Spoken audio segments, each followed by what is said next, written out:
Hi there, good evening. Thanks for joining me in this fresh edition of the program, The Insight on Equinoxe Television. Tonight we shall be having an actor who has been on the ground as far as the Anglophone crisis is concerned. From the start of the Anglophone crisis till date, he is an actor who has been on the ground. He is a legal mind. Tonight we shall be having the lead lawyer for the victims as far as the Anglophone crisis is concerned, the victims, not those who have been arrested.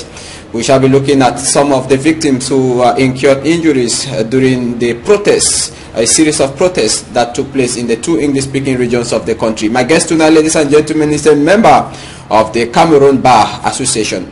Join me and my guest right ahead.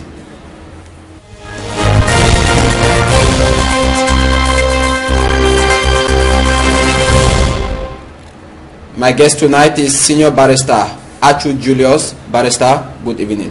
Good evening, Hanson. Good evening, televiewers. The pleasure is mine to be here today with you. It's a big pleasure having you at the time when the Anglophone crisis persists. You are somebody who has been on the ground from the start of the Anglophone crisis. You are the lead lawyer for the victims. Like I said in the introduction, the victims, not those who have been arrested, those who incurred some injuries and some loss as far as the Anglophone crisis is concerned. Now, before we go into the subject matter, what becomes of the case against the bishops of the northwest and the southwest regions of Cameroon? You know, the issue of the bishops was had to do with the fact that some of us thought it was not right that in a political situation like ours, kids should be those who suffer or to bear the brunt. We had to fight to justify the fact that parents cannot pay school fee for their kids. They are not given the education they're supposed to be given, and at the same time, they are not being reimbursed the money they paid for. So what was the reason collecting the money? So I'm sure reason has come to play. And I strongly believe that the mere fact that schools are now open and some kids are now attending school, there is just no raison d'etre to continue the matter. And owing to the fact that the state filed a nolle prosequi, which is arrest prosecution. Yes. We thought that we, the civil claimants, should equally withdraw, and we withdrew as a consequence. Without having the money you were asking for? You know, it's not when they ask something, you know, it's difficult to get everything they ask for. At least the schools are open, and some kids can still go to school, which is very important to me, to some of us. Now, Senior Barrister ACHU Julius, if you are here with me today, you always say you thank God because your life has always been on the line. According to what we've been seeing on social media today, many are seeing you as a black leg in the Anglophone crisis, but you say you are doing your job as a lawyer, as a legal mind. Now, what becomes of the case pitting the Anglophones who have been arrested and the persons you are representing? You are the lead legal mind, legal representative for some of the victims. Are you talking about the matter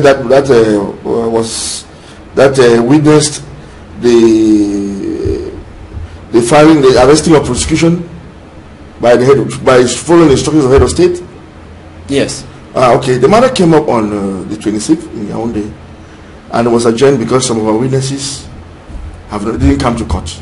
Because normally, at this stage of the case, it is expected that the state prosecutor should bring witnesses to be examined by both parties. That is, the lawyers for the victims, the lawyers for the accused, and as well as the state represented by the government commissioner.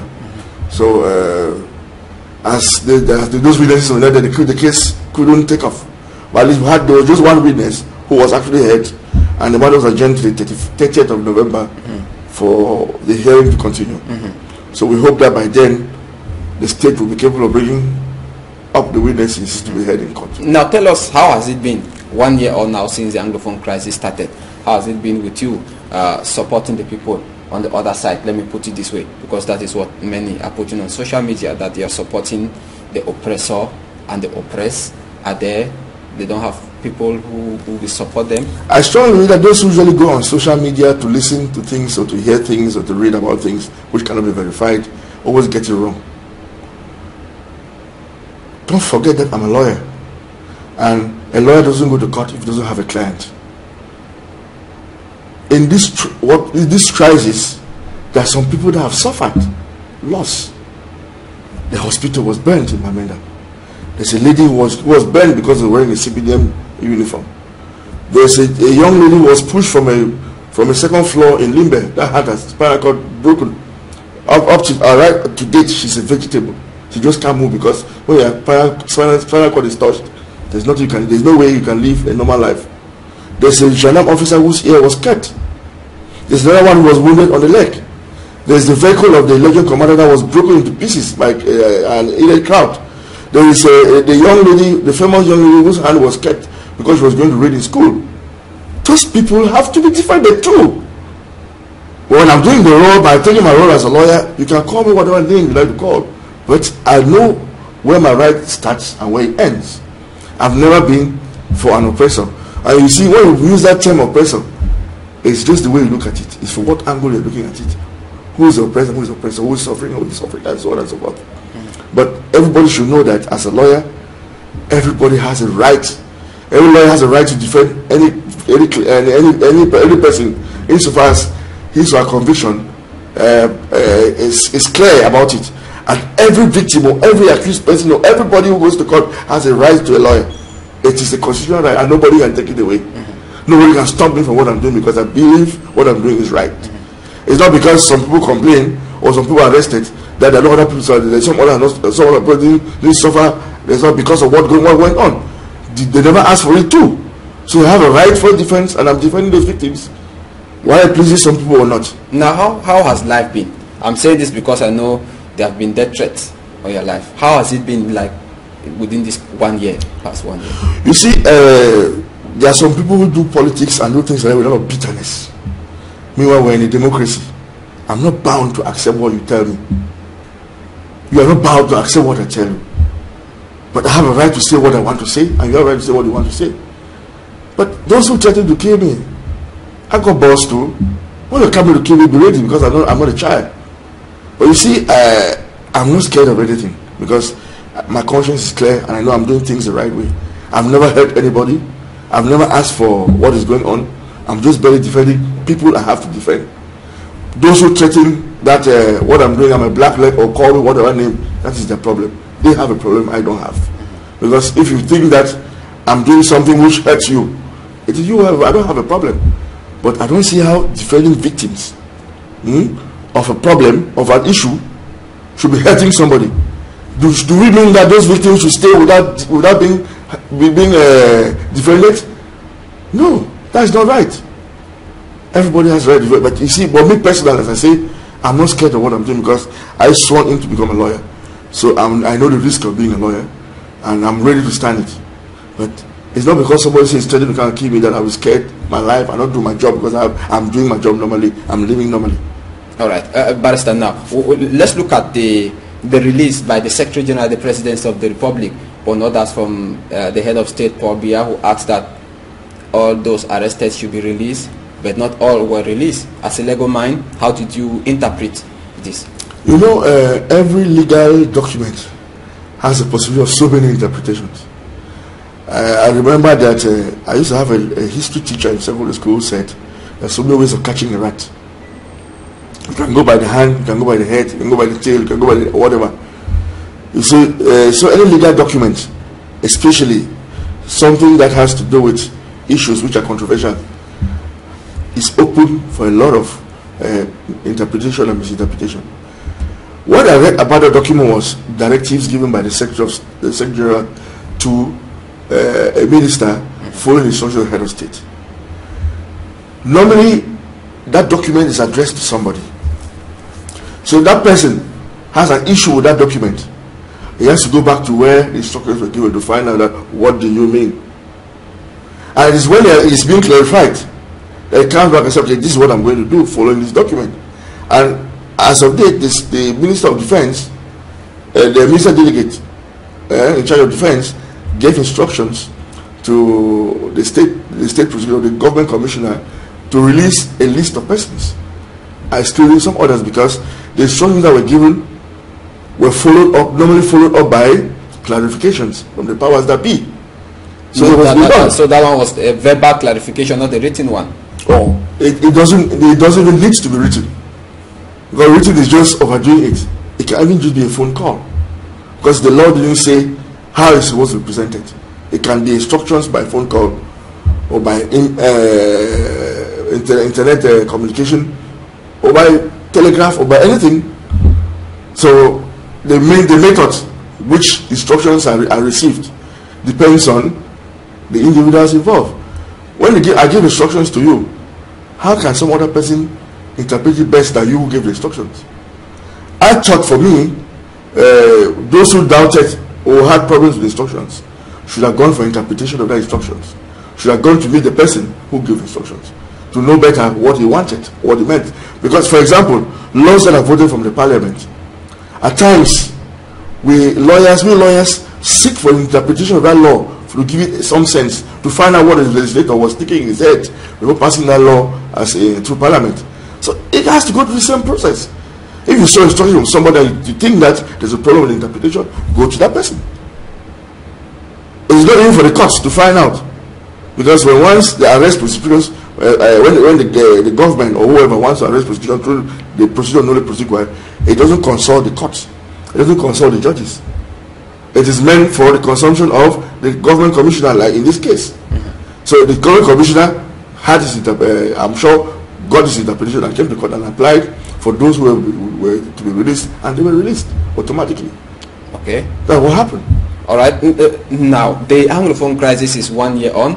Senior Barrister ACHU Julius, you have been at the forefront of this crisis. Not saying you have been perpetrating it. You have witnessed it. You have been into action.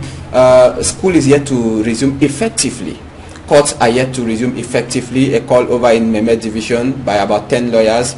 About 80 of them came back and said the procedures were not respected. A call over in Fako Division equally. What explains this? Despite all the efforts made by the government and even by people like you, because despite the fact that you are a legal mind, you have always been also you are a proponent for national unity. What explains the fact? What explains the fact is divergent views when it comes to national issues. Some lawyers think it is right for them to go to court, and some think no, it's not correct for them to go to court. We should respect each other's opinion. But the worst thing is that don't stop me from going to court if I want to go to court, or don't force me to go to court if I don't want to go to court. A lawyer leaves because he goes to court. Because let's not forget, a lawyer is honored. Whenever you go to court, you are paid a fee and things like that. How do you expect to continue exercising that duty if you don't go to court? Well, they say in the Anglophone zone, they act as a notary public. So to me, it doesn't make sense that you go and sit in your chambers, you attest to the sale, you authenticate the sale of land, you are doing work in chambers, you are functioning in chambers, and you refuse to come to court to defend the common man. Because most often than not, we defend the common man in court. Because most of them can only afford to have a proper defense. So you see, most lawyers go to court and do pro bono work to help the common man. And the only way is to do that, as I say, is going to court. If you decide not to go to court, fine, it is your decision. Nobody should force you to go to court. If you want to go to court, fine, it's a decision. Nobody should force you to stop going to court. And so the problem comes in when you want to infringe on some other person's right. Some say they want the call over, some say they don't want. It's not a matter of majority. It's not a matter of how many who want it or who don't want it. It's a matter of, is it good? Who thinks it's good? Who thinks it's bad? Can you imagine that for close to 1 year, litigants are not being well defended in the former West Cameroon, in the Anglophone part of the country? They have a problem because some lawyers don't go to court. I don't want to share the view of those who say it's because they don't even have cases. But come in, if the court have to function, the lawyer is part of it, because you have the bench, the bar, the administrative office, and the the state and the state. Those components have to be together for a court to function. So, but you see, lawyers, as I say, we are slaves to our opinion. When once we believe that this is our direction, nobody can actually change us until we see reason why to change. Those who don't see reason will stay where they are. Those who see reason will change. It's just normal. That's how we are. Okay. Now what about school yet to resume effectively? You know, even though you said the case pitting the Anglophone bishops, that's the bishops in the 2 English-speaking regions of Cameroon, was dropped because there was some degree of school resumption. But today we see that it's not effective, Barrister. No, the first problem is that you should understand that most Francophones who are sending their kids to the Anglophone zone, they've withdrawn all their kids and they're not schooling in the Francophone zone. That's the first problem. Second problem, most Anglophones who can afford it have withdrawn their kids and they're not studying in the Francophone zone. So those schools who are open now, they have a problem. Many students don't come because the students are already schooling in the Francophone zone. How can you pay fees in the Francophone zone and you want that your kids to come back to where it was before and to pay fees again? So you're going to pay fees the 10th time. It's going to be very costly because the first time you paid there was no school. Now you move the kids and bring it to the Francophone zone. You've paid fees again. Okay, how can you go back down to the school when because they were open and don't open late? They were open. They are now open. How can you go back in and pay another set of fees for the 10th time? It's going to be very costly for anybody, and any reasonable person won't do that. And that should explain why is that there's this timidity. It's timid. I know schools like St. Beat used to be full. But I'm very certain you go there now, it will not be the same. St. Augustine's, especially those schools further from Bamenda. But there are many more in schools in Bamenda town because most parents feel more secure in Bamenda town than in those schools further up in the northwest, for example. I don't know much about the southwest. I didn't go around. I never went around to find out. But I know some schools in the northwest have taken off, and schools they are going on normally. That I know. But at the same time, there are some schools which have problems of having students. There are some. Is it because of what I just said? Or is it because of the fact that they still want to maintain the boycott? I believe the issue of boycott is of the past. But there's other factors which have come in to make those things very difficult. Because it is not easy to pay school fees 3 times. All right. I bet you. Okay. Now, the Anglophone crisis, Senior Barrister ACHU Julius, there are about 3 or 4 groups of persons. You have one on the other side, those who have been brandished secessionists. You have 2 federalists. You have 3 those who are for national unity. You have 4 those who are calling for the decentralization. Where do you stand? I'm in for decentralization. First of all, I'm in for decentralization, and to me the approach is very different. We know when you talk about Anglophone issue, it is not about the form of government which is the issue. It is about marginalization. It is about how we share the national cake. Don't forget, don't mix words. Everything it has to do with the economy. You see, we Anglophones feel that the economic structure of the Cameroon, of the country, doesn't permit us to come out. For example, we were promised a ring road in Bamenda more than 20 years ago. It's not yet done. The road from Babaju to Bamenda had a problem, though they're taking care of it now, which is good. So you see, because of that, Anglophones have a problem of coming out in the country or feeling comfortable in the country. Now, if you've noticed, there's been a lot of exodus from the Anglophone zone to the Francophone zone because economically, the Francophone zone is more viable than the Anglophone zone, and that explains why most of us are this way. So when we come this way, I will turn and look back and say, look, I cannot be feeling comfortable when I know that there are people there over there in the Anglophone zone who are also not comfortable. So can this give reason for the outing of Mancho BBC? Can you give him reasons today when he said there were poor roads network, lack of social amenities in the northwest region? No, the problem of Mancho BBC is the fact that he started a movement which was very courageous and good about roads in the northwest province, especially Bamenda town. At one point in time, he transformed himself from civil society activist into a politician, because he will notice that when people like Honorable Weber got on the podium with our politics, he too joined. He joined the secessionist movement. I was talking Southern Cameroon and things like that. So he got himself involved in politics, and that's why he's where he is. You see, you know, once you want to hit the drum, you sure that people will dance. And if everybody doesn't dance, it means there's a problem. Be careful of those who don't dance, you dance. Anything can happen. And on the political front, I always say politics has nothing to do with truth or lies. Politics is a game. If you get involved in it, you should be ready for the consequences. That's where I think Mancho Baby's problem is.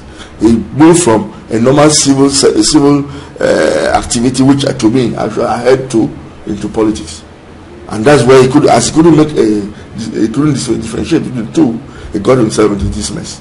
Now you are for decentralization, but in 2015, common law lawyers assembled in Bamenda and came out with a document which was channeled to the head of state, Paul Biya. The common law lawyers were in favor of a return to a federal state. That's federalism in Cameroon. Between decentralization and federalism, many say they are almost similar. So if you are for decentralization, which seems to have failed in Cameroon since the inception in 1996, many say, why not try federalism? No, to me, I don't buy into federalism, because I've noticed around the world that most countries who live in a federation are not better off than countries who live in a decentralized system. If you go to Kenya, you go to Tanzania, you go to Ghana, which are decentralized states, you realize that it is functioning very well. They are calling only African countries. Because I can't compare ourselves with European countries. Why we can never compare ourselves with European countries, because the standards and yardsticks of those things are different. Nigeria too is very well. Okay, you see what's going on in Nigeria. It's almost, they are fighting to break off. That's why you see the southeast is fighting, the north is fighting, and so on. So there's total confusion because of it. Everybody thinks that they are strong enough to be on their own, but meanwhile the country is supposed to be a whole, one whole, which is divergence, and everybody is trying to live together in harmony.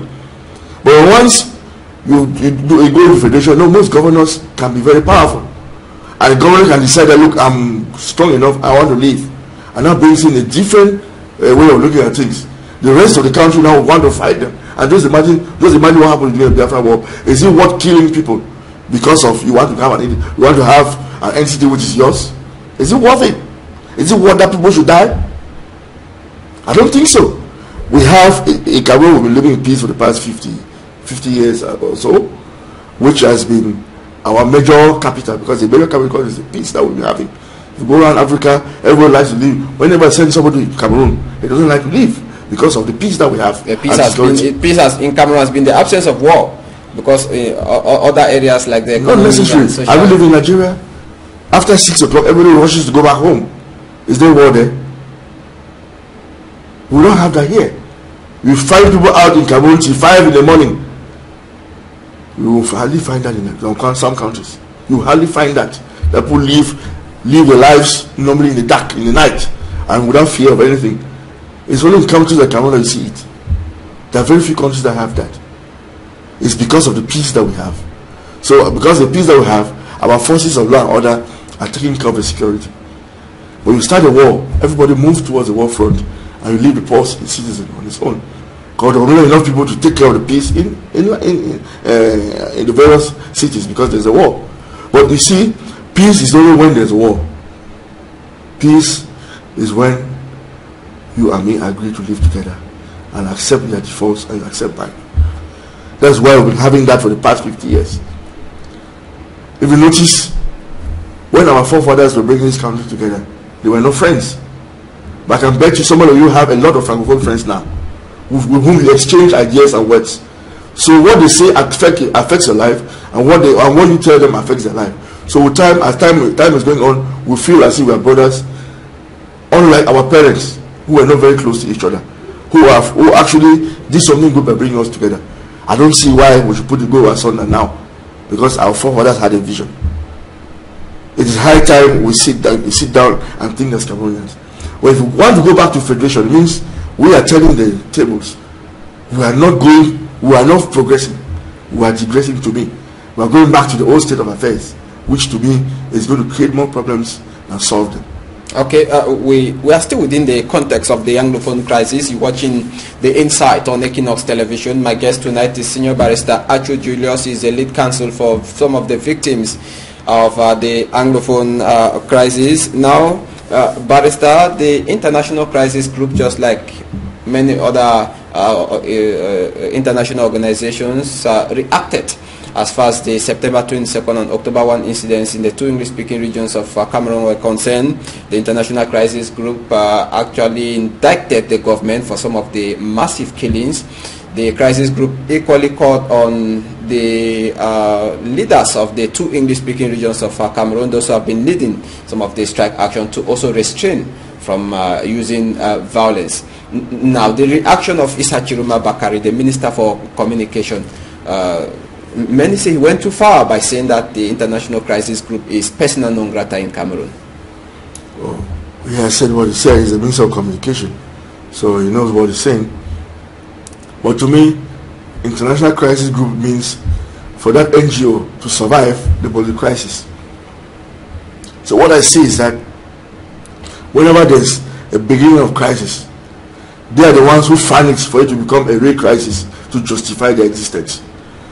Because I was surprised to listen, to hear that despite all what they've said, they never went towards the government to find out the government's position on this issue. Because I followed Minister ACHU Chiruma, who said it clearly that he's surprised that he is Minister of Communication, they never came to him. You have, so normally, ordinarily, you as a foreign NGO living in Cameroon, if you want to put up a story or a report, you must get the facts from all the sides. So you get the fact only from one side, it means you are biased. And that bias is because they want to find the crisis to become a real crisis, because as of date, it's not a real crisis. For them to survive or exist, there should be a real crisis. But they equally condemn the people who are funding violence in the two English-speaking regions. They are condemning people like who? Who are they to condemn anybody? They are supposed to come and give their opinion and see what's going on. And are they made of? Are they coming from heaven? Or are they part of the United Nations? It is just an NGO. Why do you condemn somebody? Especially when you don't do investigate to find out what happened. You are not God. You are just if you are an opinion leader, you give your opinion and don't make as if what you say is true all the time. I can tell you that if you go back, you as a journalist, you go and check it out. Check out their story. You find a lot of loopholes in it. And it's not meant for to tell you, but I know if you look at the report, there should be a lot of loopholes. Because just the mere fact that their stories come from one side, it can never be right. Because no matter how the other side is supposed to be heard. Whenever there are two, it takes two to tango, not just one person. It's not a one-man issue. And that makes me to believe that what the minister said, this group has been meant as a pressure group for certain issues. If we in Africa will continue to follow the way they are doing things, we are in for a lot of trouble in the future. We have to be very careful. We can solve African problems in Africa. We don't need those groups to solve our problems or to tell us how our problems are being carried out or how it's being done. You don't need Amnesty International. You don't need International Crisis Group. For what? You don't need Human Rights Watch. Because many believe that if a government like us pushes away such groups, there will be a lot of human rights violation. Don't you see that at times it is good to have some of these reports from international bodies like this to also caution the government against human rights? Look at what happened on September 22 and October 1. You bear with me that many persons died in the two English-speaking regions of Cameroon. Can we say, you as a lawyer, it was a human rights violation to have used live bullets on the citizens? I'm not a judge of issues. I don't want to be judging people to say if this man is right or this man is wrong or whatever. But I have always been of the opinion that the way this thing was planned, October 1st may be noble cause, they'll be good. Fighting to have an independent country may be a good idea. But the way it's been done is going to be, it's been done, the end of the day, who will suffer is the poor man on the street. That's the place I've been fighting for, though they don't want to listen to me. Because you can't tell me that you say, okay, we are commemorating our independence. You say your president will be landing at ACHU Airport with their troops, Amber Liberation Forces. You ask that population should go and arrest administrative officials, arrest military people, and lock them up at the chief palaces, and the chief should take over in the various administrative units as a head, and you think that will succeed? You're only sending people in harm's way. Because how can you come and arrest the policeman? Because the military man knows that you have received instructions to arrest them. You come arrest me, go and lock me in palace, and allow you to have a gun you don't have. What are the consequences? But does that give them the right to shoot? It's not a matter of right. Arrest it doesn't give the right to shoot. But normally the military are supposed to be trained to handle civilians in a particular way without using unnecessary force. Let me put it that way. Or bullets unnecessary force. They are trained in such a way that they can always handle the civilian population without using unnecessary force. It's possible. So, but once you come and see they start using guns, then there's a problem somewhere. When they start using live ammunition on the population, then there's a problem somewhere. Because I know that whenever there is such an issue, who is going to suffer is a common man. All those guys who said we are coming to land at ACHU Airport with our troops, promised that they'll march to Boya with troops ready to defend the population. The population was deceived. They believed that was going to be true. But I knew that it cannot be possible, because what will happen is that this same population, because the population is an unruly horse, you can push it the way you like if you are intelligent. So they succeed in pushing the population to follow what they're saying, not knowing that the consequences of what the police is doing is what is happening now. And you know, when they send out the army on such issues, there are a lot of things that come along with it, in such a way that there's what we call collateral damage. Because the real persons who are ordering all of these issues are not around. They're not in the country. They order the other young men in the streets and the poor population to come out. They themselves are not even here. And when once like that, there's this collateral damage, it's the population that suffers. That is what some of us have been fighting for. I'm not fighting for the fact you want to change. But to change the form of government, to me, you must first of all win an elections. You must have the majority in parliament before you can change the form of a government. But once you change the form of government by using what the method they're using, it's going to punish the population. Because those who want to change the government, first of all, are not here. They've never had an elections anywhere in their life in Cameroon. But since they're good in their internet kings, they have the availability, accessibility to internet or whatever. They're pushing the young population to come out to be hurt. And that's what's going on. It's whenever people are killed, it's always a very sad event. I will never vouch for such a thing.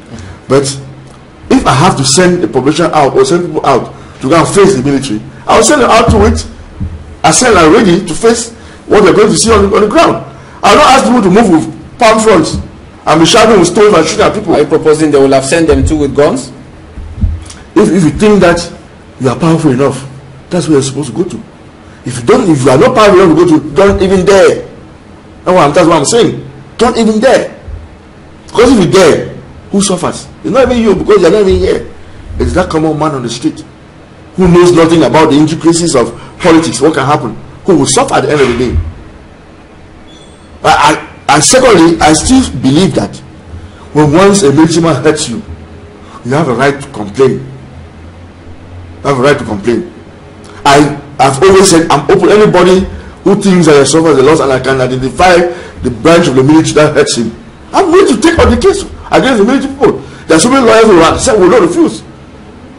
But nobody, when once you get hurt, instead of coming to defend your rights as a citizen of this country, most people shy away. What do you want us to do? What do you want people to do? But what explains the fact that the government has not yet condemned the killings by the military? No, the government, even the head of state in his message said he condemns everything that was violent from any side. Both sides. Is it not escaping? Is it not escaping what the military? No, that's the same. The head of state has said it all. The same what we saw in December or the 31st of December. He has said it all. So he condemned violence on both sides. Yes, but you see, when you get hurt, right? For example, I'm defending victims of this crisis who were hurt. They complained. If you don't complain, how can someone defend you? You have to go and get a lawyer or go to the state council to complain that this gendarmerie unit or this police unit or whatever did this to me and this is what happened, and show it. But everybody shies away. What do you expect? What do you expect? In some countries, they will never leave. Look at what is happening. A military man dies even in Niger, in the US. It is, even the head of state is shaken. It's because there are people behind it complaining that it's not correct. If we don't do that here, we don't defend our rights. We allow it and say, oh, blame. Everybody blames the government, blames the government. But meanwhile, your rights are your rights. You infringe your mind and make sure I take you to court. Let the court do its job. But I'm taking you to court. Even if there's some favoritism or whatever, I must have taken you to court, and you next time you understand that I won't do this, I shouldn't do this again. But we don't do that. When they do it, we allow it. Look, for example, lawyers were molested in Boya. On the 11th of October. I hope they must, as lawyers, I think they must have complained. But I feel they must have complained they should be investing going on. And even if it's not going on, they were supposed to follow up to make sure it's going on. You promised me once that you were ready to take up the case. If I don't have a client, it's not for me to go out and look for a client.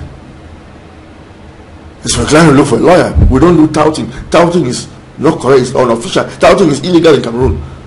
Where you go and look for clients, it is illegal. But I know there are lawyers who will be ready to take on them. The client just needs to consult one of them. Anyway, the thing happened in Boya. I mean, Boya said it may be difficult for a guy in Boya to come and consult me here, but there are lawyers in Boya. Why can't I consult them? All right. Okay, today, Barrister ACHU Julius, what will be the problem to the Anglophone crisis, the solution rather to the Anglophone crisis that has been persisting now for 1 year? If you were given the chance to advise the two sides, what will you say? The first thing, I've always said that for the past 2-3 years, that the issue is not that there's some hatred amongst Cameroonians. That's out of the question. The issue is that we Anglophones feel that there's so much in this country reserved only for Francophones. And when we have that feeling, it's normal that we express this resentment. But expressing resentment doesn't mean we should go against the institution of the country. Present them normally. Like if I want someone head of state, I'll write to him a very polite letter, putting in strong and nice words to make him accept it. But these things were presented by teachers and lawyers. Minister said there was no problem. Look, if you write to the head of state and you publish it in a newspaper, you are not serious. He will never read it. Even if you are head of state, a private letter written to you is published. Why will you take the person serious any longer? It is as if you want to tell him how to rule the country. Meanwhile, he was elected. What if head of state was elected? It means they gave him a mandate to rule the country for a certain period of time, which is normal. And it's enough for you to come again, an individual, a group of persons, you come and tell him how to run the country. If you have a complaint, write to him. Ask for it, that it should be solved. It will resolve. Answer a problem that will have to be resolved. He will do it. But once you write that letter and not publish it in the newspaper, for it to be common knowledge, you defeated the purpose. To me, I feel that's the problem. You know, when it comes to all the complaints that the lawyers apply for, most of them have been granted. When it comes to that, especially that, except when it comes to the issue of politics, because to me, it's not the role of a lawyer to use the institution as the legal institution, the lawyer's institution, to change the form of government. No, you must go to the ballot box. So maybe that side of it has never been touched, it's true, but the rest of it has been touched. At least certain aspects of it have been taken care of by the government. So instead of coming in to make it look better, we decide to accept what has been done and continue asking for more. Like the hungry boy in Oliver Twist, I want some more. But you see, when you want some more, you don't clash with institutions. You come in right through the right door, the right corridor. That's what you are supposed to do. But you see, so when it comes to the issues from the other side, I believe that the problem is the approach. To me, the approach was too brutal, and the government had to come out strong, because it was as if they put the government on its knees. The government never goes on its knees. And once you are at that stage, if you are someone who is intelligent, you have to stop and revisit your strategy. Secondly, when one lawyers organize a strike, it is inappropriate to organize a strike for an indeterminate period of time, because it's like you are some sort of giving an injunction to a government that if it's not this, we're out. You don't do that. Because you have to, when you organize a strike, it has to be a period of time. At that time, you come across, you now sit back and look into what happened and try to see how you can go ahead, or you can stop, or give it some time, or whatever. For instance, I was waiting that all those associations would sit down and in a group as they used to sit and look into what has gone on so far, go into training, into introspection, check, see what has been done and what has not been done, or see where the government has gone wrong or gone right, or see where you yourself have gone wrong or gone right. Take stock, and from that stock you can know what to do next, which will be better for everybody. But it's still not been done. You see, there's still problems going on. Somebody says the president of the bar, the common law bar, somebody says what this man is saying is wrong, and so on and so on. It's still that same confusion and cacophony. So what should be done? So, to me, as I've been saying for the past 3 years, on the side of the government, is the issue of balancing our administrative and political setup. In the sense that I always say this, I've not seen why there are some ministerial positions which are reserved only for francophones. Meanwhile, from the very beginning, though we came with the idea that there were twin entities, things are evolving. But at least we need to have some consideration to make sure of us feel that we are part and parcel of the society of this country. If the government doesn't do that, this thing will still continue. It will continue, and it may be really different or difficult, more complicated in the years ahead. So you are asking the head of state to make a cabinet reshuffle maybe in the days ahead? Sure. An inclusive one at the top, like Minister of Defense, yes, Finance, Police, the Administration, Foreign Affairs, in the Secretary of Presidency and things like that. Making such, let's let the common man feel that, common Anglophone feel that he's part and parcel of the country. But if there's that gap between them up there and those down there, there's going to be a problem. Because let me not tell you, if you are not a minister with a portfolio, it's difficult for you to help your people behind you. They see you as a minister, they don't understand why the Jews can't flow their way when you're up there.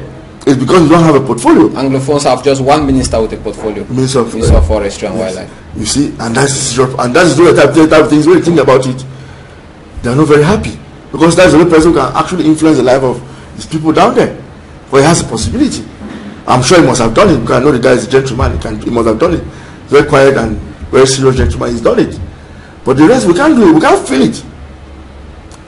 Look at it this way too. That the issue of language, it's high time we start now controlling or regulating this issue of communication. We can't have an army that speaks only French. We can't have a police force or gendarme force that speaks only French. If you want to write the exam, you don't know much about French, you are going to be in trouble, because at the end of the day, when you come out from the school or whatever, you are forced to communicate only in French. It's difficult. It's going to be complicated for Anglophones. So when they see all of those things, they don't find it fair. You see, at the same time too, when you send administrators, because I hear that you go to the judicial police offices at times, the police officer or whatever takes their statement, I can always speak in French. It's not fair. It's not correct. Those are the type of things that have to be done to make sure the population feels the impact of the government on the ground. One thing we should understand is that we will not say that there are a lot of Anglophones in the system. If you see the group that left Yaoundé to go and do the so-called appeasement, there are a lot of Anglophones who are working in the system. They are there. But why don't they use them? Are they not competent enough? Why can our Prime Minister, who I know is a very competent person, have the same powers like ACHU Prime Minister used to have and things like that? So it is those little things that when people look at it, they feel that, are we really part of this country? They ask that question. Me as a lawyer, okay, I'm a liberal person, I'm on my own, so I don't have the same type of problems as some the common Anglophone man. The common man, the guy who rides even the bike, don't put it that way. They cannot see it the way I see it, but he has that feeling. He should have that feeling that, look, when he looks around, there's nothing he can do. He doesn't feel he's part of this country, and the next thing is move out. That explains why we have lots of Cameroonians out of this country, because they don't feel they're part and parcel of this country. And you know, another thing is that, as I said, I noticed that most of the those who were in civil service left out of frustration, because you cannot be there a career-wise. You'll be there for 10, 15 years. A young man who just comes from Enam, after 2 years, is made their boss. See, because he's francophone, you feel frustrated. And I know of many people that left the country because of this frustration. So those things should be looked into, and it is only the government that can look into sort this part of it. Though the population has its own part to play, the government too has a part to play. Okay. All right, you're watching the Insight on Equinox Television. Now, let's move over to the extraordinary CEMAC Summit that will be coming up in 2 days' time. That will be in Chad. Why do you think that most of the countries in the Central African sub-region, or the CEMAC region, decided to sign the free circulation of goods and persons? Within 1 month, we've seen about 3 countries who have done so. And these are countries that were resisting to sign this. I believe, first of all, they've come to realize that for us to have a really strong economic union, we should be brothers and friends. I should meet a Gabonese and say, this is my brother. I should meet a Guinean and say, this is my brother. This is my friend. And I'm happy living with him. Those barriers that used to block the free movement of persons caused this rift amongst us. Because whether you like it or not, there was no harmony when it comes to our countries. Just to take for example, when we used to play football, it was like some sort of little word that didn't actually, which was not well spelled out. It's because we're not friends. I don't have a friend who's a Gabonese. I have a friend who's a Guinean. We are like brothers. Who used to be consul general here. He was an ambassador somewhere else here. But you see, that thing is going to permit us to have friends. When once we become friends, it will be easier for us now to take decisions that should have a common effect. And I know one of the major things that we have is this issue of currency. We have to look at it, because we are subjugated to a friend in another country, which is not fair. We cannot be a union like this, and we are subjected. Our money, the money we use, our legal tender, is subject to the control of another country. It's not fair. It's not correct. Economic-wise, whether we like it or not, we cannot justify that. It's just making us a slave all our lives. There are some analysts who hold that these countries quickly signed the free circulation of goods and persons because of the drop in petroleum prices. Their economies now are dwindling to a metrical. They now have to gain from others. So at first, they never wanted persons from other countries to move into their country because they were enjoying, their economy was booming and they were enjoying, and now that their economies are down, they now want free circulation of goods and persons. How can you react to that? I don't want to share that view, because a country like Gabon and Equatorial Guinea, we know so well how it has been very difficult to move into these countries. Yes, I don't want to share that view, because I like to look at economics at the level of the macro level, not the micro. They've come to realize that they allow persons from other economic zones to come into their zone, work in their countries, and they carry the foreign currency out. Meanwhile, if this currency was circulating only in the CEMAC, we should have been better off. Even they should have been better off. That's the macroeconomics of it. That's the way I look at it. Because if I take money from Gabon, I come to Gabon, the next thing is I might buy food and go back to Gabon to sell. So the money will be moving around and around. It's only within the area. It's going to affect our growth, our economic growth, and things like that. So, but if that money, you give it only to the Frenchman who has the farm, like Cote d'Ivoire, who has the truck, who hires out the trucks, who owns the economy, every money, everything that you make leaves the country. It doesn't stay there. And at the end of the day, the economy is going to suffer. I'm sure that's the reason that they've seen. So when they do that now, we are going to be stronger as one economic unit. And why not? With the nearest future, that's why we can talk about a common currency. Because we now circulate amongst ourselves. We don't send the money out of the country, out of our own zone. Okay. Now, from the CEMAC, since we are almost in news out of Cameroon, discussing things out of Cameroon, let's talk Kenya, where Uhuru Kenyatta, he has been re-elected as the president of Kenya after Raila Odinga withdrew from the rerun elections. He says Just like when I've been complaining in Cameroon that it was not free and fair election, the Electoral Commission, which seems to be in disarray today. To me, Raila, to me, is a poor loser. He should have been a kingmaker if he agreed on what happened. You see, when once God created man, it's not everybody who can be a leader. Because to be a leader, God must give you the support. He has gone to elections 5 times on the same rules without any change. Why should the 5th time be very different? If you know that the rules of a game, the rules are not good enough for you, why go for the game? And when you're going for the game, means you're a sportsman. So you should be sportsman enough to accept the errors, to accept the weaknesses, because you've decided to accept the rules as they are. I don't see why you should allow that Kenyan to be killed because he wants to be president at all costs. I don't see why you should allow what is going on, because Kenya is a very good country, a nice country. That leaves a lot on tourism. So it means the social uprising and chaos, the tourism industry, we're going to die. And that will mean affecting the economy of the country. And who will suffer? The common man. Because they themselves, they are very rich guys, they're up there, they are fine. The common man, anyway, they don't even think about that common man. That if I allow rebellion to go on, or trouble, social unrest, what are the consequences? People are going to die. Is it worth it? I remember the elections in Nigeria. Goodluck Jonathan, even before the elections were declared, considered, because he saw trouble coming. He said, I know to him, he said, the life of a Nigerian is worth hundreds of presidentship.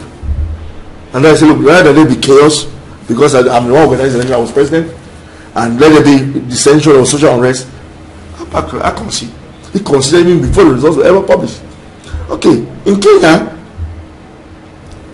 Raila went to court, and the court decided otherwise, that he should fix another day within 60 days. Instead, to me, I thought he should have gone back to court to ask for directives. What does that mean? Does that mean the electoral commission should be changed or not, or whatever? To the best of my knowledge, they never went back to court to get some direction, because whenever there's a judgment and the issues which are not understood, you can go back to the same court to ask for interpretation. What does this mean? He never went for things like that. And the court said they should election within 60 days organized by the same commission. You're happy that you won the verdict. So instead of now following the rules that all of us have agreed, because the commission, the judgment never said the commission should be changed, you decided to boycott.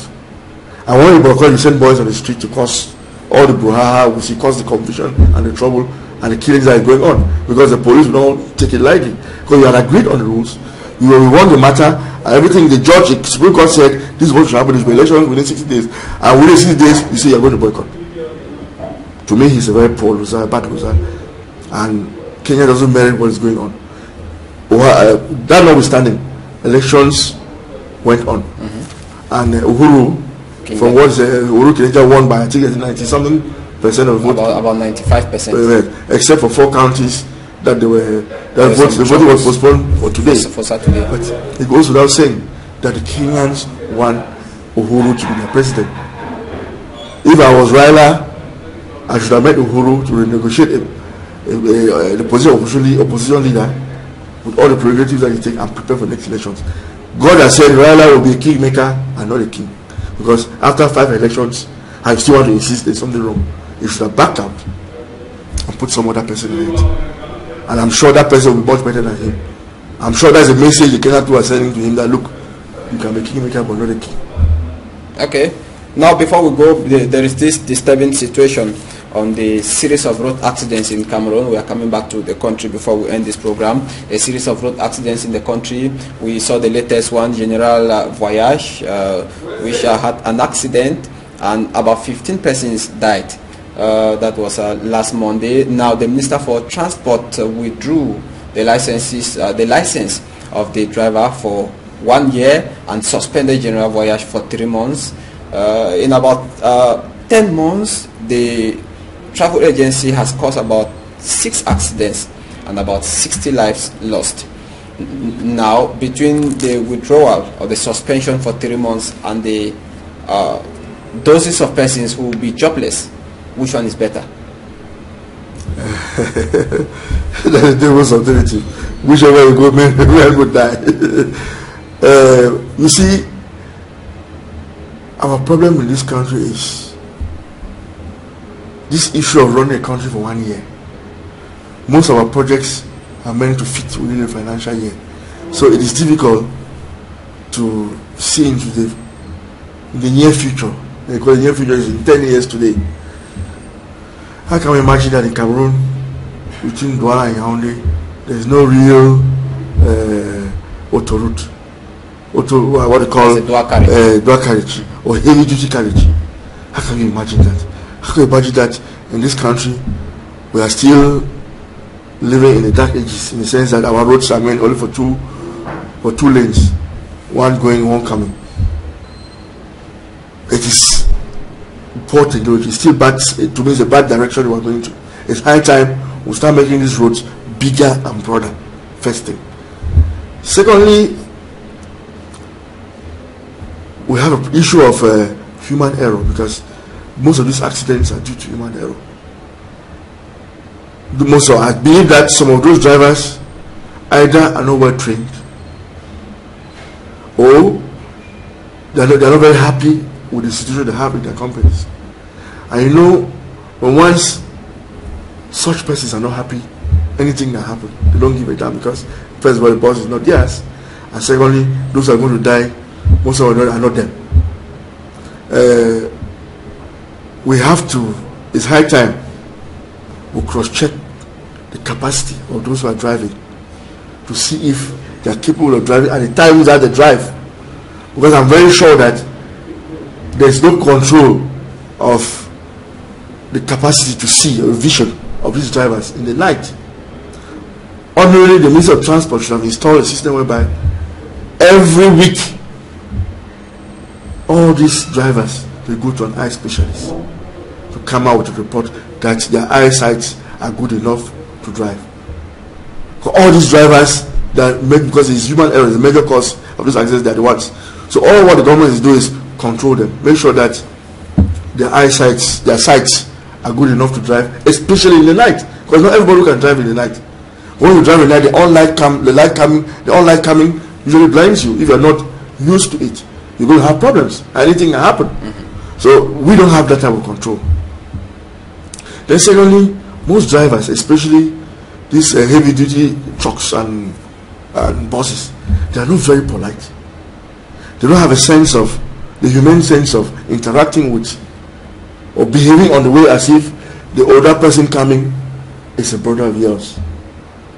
If you see the way they drive on that road at times, you have to ask yourself, hey, are we brothers in the same country? You see, especially this truck and bus driver, the way they drive on the road, you are usually exclaimed, you are an saying, hey, what's going on here? It means these guys have a problem of civic education. They've never been taught to handle their job in a particular way that is useful for the society, rather than it being negative. They were supposed to be trained on civic education. In some countries, just a bike rider, to be a bike rider, you must wear a coat and a tie. Just that coat and a tie gives you a sense of being responsible. But look at what is happening now. These riders, when once anything happens, it starts by insulting you. Doesn't even look at where the problem came from. It doesn't matter. His first point is let him insult you and tell you off and call your mother names, call you names and whatever. These truck drivers have the same habit. They do the same thing. The bus drivers the same thing. And that's why it is where the ministry has to come in to stop all of that. If we don't do it, these accidents will continue.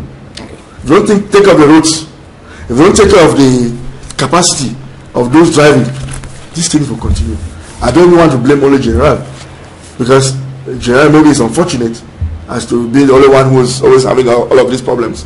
But there's that duty of the government to ensure that that human factor is being taken care of. When you talk about social unrest and the like, I would prefer to preserve the lives of Cameroonians and think of employing 100 people.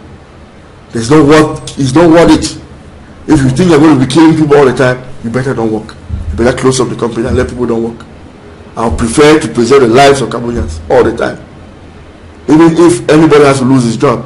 So I don't really blame the government for suspending that agency and for suspending that driver. All right. Okay, we've come to the end of the program. Senior Barrister ACHU Julius, it was a pleasure being with you tonight. It's mine. It's really mine when I come here. I'm happy being with you too. Yes, it was equally a pleasure being with you in tonight's edition of the program, The Insight on Equinoxe Television. Thanks for watching. If you did enjoy the program, take our rendezvous there for next week Sunday, same time, 6:30 p.m., same channel, Equinoxe Television. Good night.